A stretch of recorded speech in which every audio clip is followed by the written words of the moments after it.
If you saw in my previous video, I'm trying to find a good place to sit you all here in the garage so you can see me. If you saw in my previous video, the company reached out to me and said, hey, we want you to put these wheel lights on your truck. Truck didn't work, so we put them on the Q50. And it's ridiculous, but I love it. So they were impressed, I guess you would say, with the video. So they reached out to me again and said, hey, would you be willing to do some more videos or some more installs? And I said, sure. They were like, well, there's a couple of things here. What would you like? And they sent them to me. And I was like, well, I'm building this Miata to be basically just a track car that I can drive on the street every now and then, but mainly just for track, autocross, etc., etc. And they said, well, look through this stuff, figure out what you want. So I did. Something on the Miata, something I've wanted to do on a car, whether it's the Z, something, is just a ridiculous spoiler, just a big old wing. So they sent me this. I just got it today.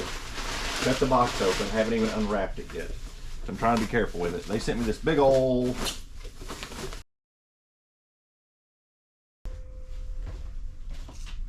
it never turns on unless I'm trying to be quiet. So they sent me this big old carbon fiber wing. So what I'm going to do is I'm going to, so my GoPro battery died even though it was a full charge and I've used it for less than an hour, but I'm going to take the trunk off, make it easier, and then me and Steve tomorrow are going to get, I've already got the factory spoiler off. We're going to take all the old glue off. There's a hole from the factory spoiler. I'm maybe just going to like Bondo it in, I don't know, fill it in. I don't really care how it looks paint wise. Touch it up with a little touch up paint as long as it's close. 50 miles away, 50 yards, 50 miles an hour, 50 feet away, it'll look good. And then we're gonna put that big spoiler on there and it will be ridiculous. So if you've ever wanted to put a big spoiler on a car, not just a Miata, you can follow these steps. It's simple, it's just math. It literally will take 4 bolts, drill 4 holes, bolt it down, done. I'm gonna make sure it's center, I'm gonna make sure it's level, everything. I'm gonna do it nice. And it will look ridiculous. This whole car is just going to be ridiculous because I'm going to dump it, put some bigger wheels on it. It's going to have a big wing. It's going to have big muffler. I mean, little car, big stuff. So let's get this deck lid off of here. Deck lid, trunk lid, whatever you want to call it. It's 4 bolts. I've already started. You've got 4 nuts here, so it should be studs. And there's a wiring harness here for the brake light. It literally, there's clips here. You can see there's one here, and then you just untwist it and the whole thing comes out. You can see it just, boop. You'll just pop it out of that tab and that tab. Twist this, it comes out. So let's get these undone. Get this off. Hopefully it fits in the trunk of the Q or the back seat. So trunk's off. It was 410s. I put them in my little magnetic tray. What's one tool that you have too many of? And mine is magnetic trays, because every time I go somewhere and they're on sale, like Harbor Freight the other day had them for like 99 cents. I'm like, I could use another magnetic tray. And then I went to Tractor Supply and they had like a 4-pack on sale for like $2. And I was like, I could use 4 more magnetic trays. So, what the heck is this? Trash. All right, so now the question is, will this fit in there? Will a 1991 trunk fit in a modern luxury sedan trunk? I'm betting yes. Oh no, dang it.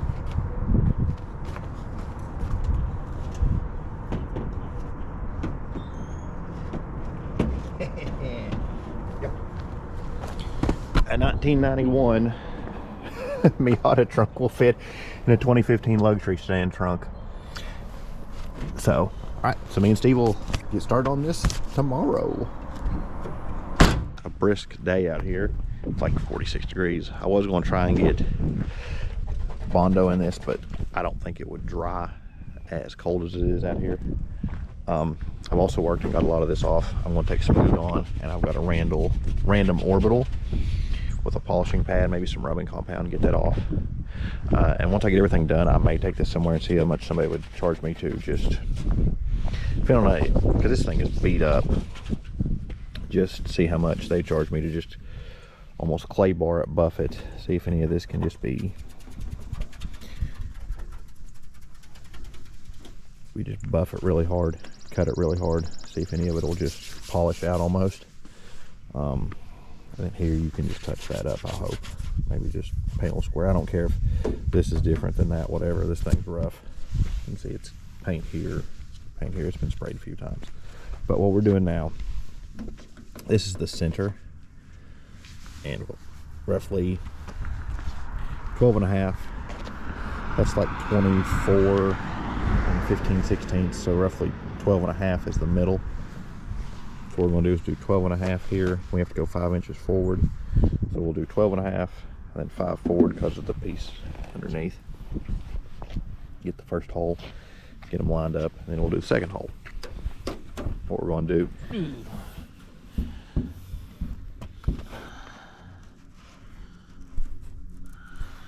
take a straight edge and then just make lines, make kind of a graph on it. Down here is we got our middle, we've got our sides here. We're going to start with this hole. We'll come over here and do this hole, and we'll just go from there.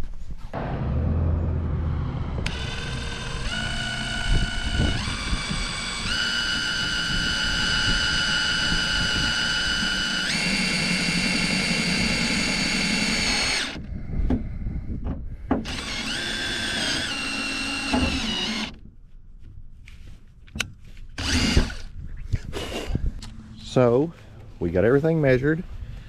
The back 2 bolts are in. So now we've got our base holes.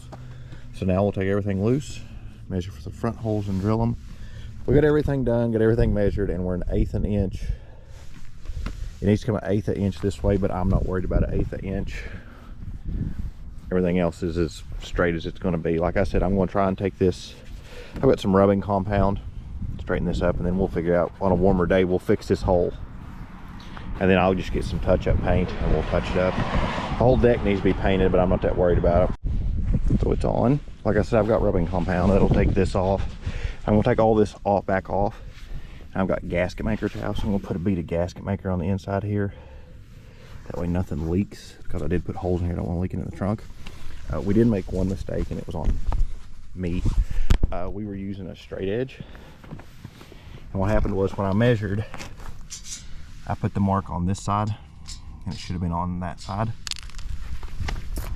Me and Steve were talking, it was, we're human. So we had to take the hole and move it over that much, you can see. So I'm gonna take some RTV, red RTV, fill this hole in and put gasket maker over it. A little bit of body filler, because I'm gonna try and fill that hole in, and that hole in with Bondo when it gets warmer. So I'll take this home today.